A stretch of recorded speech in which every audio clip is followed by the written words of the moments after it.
He is reporting that Jeff Sessions has been asked to be AG. Also, we're hearing that New York Times also reporting that. My source, we'll just say, is very close to Trump in the entire process, says that it's not final until it's announced, and it could change. There you go, but it is official. That was MSNBC with their report on President-elect Trump tapping Jeff Sessions to the Attorney General post. Obviously, he has legal experience as an Attorney General in his state, and he's been in the Senate for years. The pick is not without a little bit of controversy, as the media was quick to hop on, but I wanted to get some expert analysis on this from the legal side of the street. John Malcolm is a legal scholar with the Heritage Foundation. John, good afternoon. Good to be with you. Well, thanks for joining us today. What was your initial reaction to a Jeff Sessions announcement? Oh, I think that Jeff Sessions is going to be an outstanding Attorney General. So you just made reference to the fact that he was Alabama Attorney General for a period of time, and that is certainly true. But he was also a career federal prosecutor. He was an assistant U.S. attorney, and then he was the U.S. attorney. So he headed up the U.S. Attorney's Office for the Southern District of Alabama for 8 years before he became Alabama's Attorney General. So he has significant law enforcement experience running a major office at the state level, at the federal level, and certainly as a distinguished member of the U.S. Senate who sits on the Senate Judiciary Committee. He knows, all the good, bad, and the ugly about the Department of Justice. He's a man of great strength and rectitude and principles, who I think will be phenomenal. I know it strikes me, and I'm not asking you to get political here. I'll make the comment. It strikes me that the Democrats are itching for a fight with one of these nominees, and I don't know if it's going to be Jeff Sessions or not, but already CBS News has brought up some controversial statement that he allegedly made way back in the 80s, and they're quoting Ted Kennedy on what a disaster he would be, and I mean, I've been expecting something like this. What are the odds that they try to stall or trip up the Sessions nomination? Well, let me step back a little bit about the comments you just made about Ted Kennedy. So after Jeff Sessions served as U.S. Attorney, he was nominated for a federal judgeship.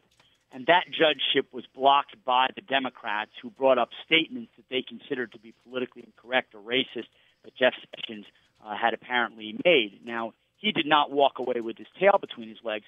He went back to the people who know him best, and they know his heart and whether he is a racist or not, the people of Alabama. And they voted him to be Attorney General several times, and then they have elected him and reelected him to the United States Senate, where since then his deportment has been beyond reproach, so certainly above reproach. So I certainly think that, look, this was a contentious election. There are protests going on in the streets, and the Democrats are itching for a fight about something. So it would not surprise me if they decide to shoot some of that fire at Jeff Sessions or some other nomination, or for the upcoming Supreme Court vacancy, that will be filled by President-elect Trump once he takes the oath of office.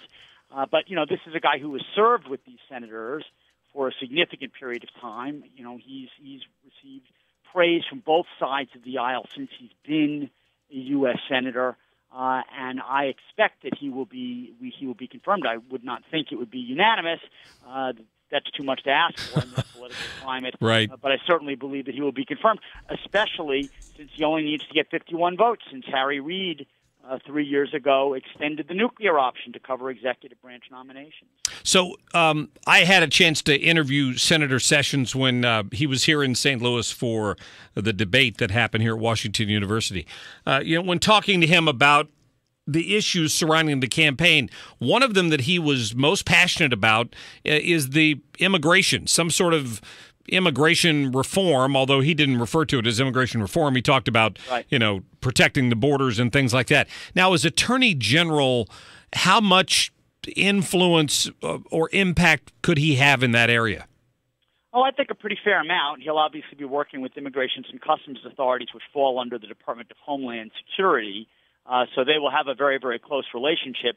Some of these immigrants, I'm not saying all of them by any stretch of the imagination, but some of them, of course, pose threat to national security, and some of them, of course, commit federal crimes, drug dealing and whatnot.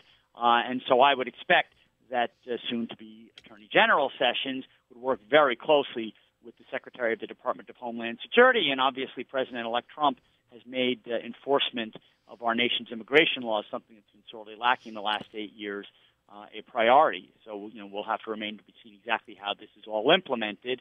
But for the rule of law, I think it's a good day. Very good. John Malcolm from the Heritage Foundation, thanks for your time.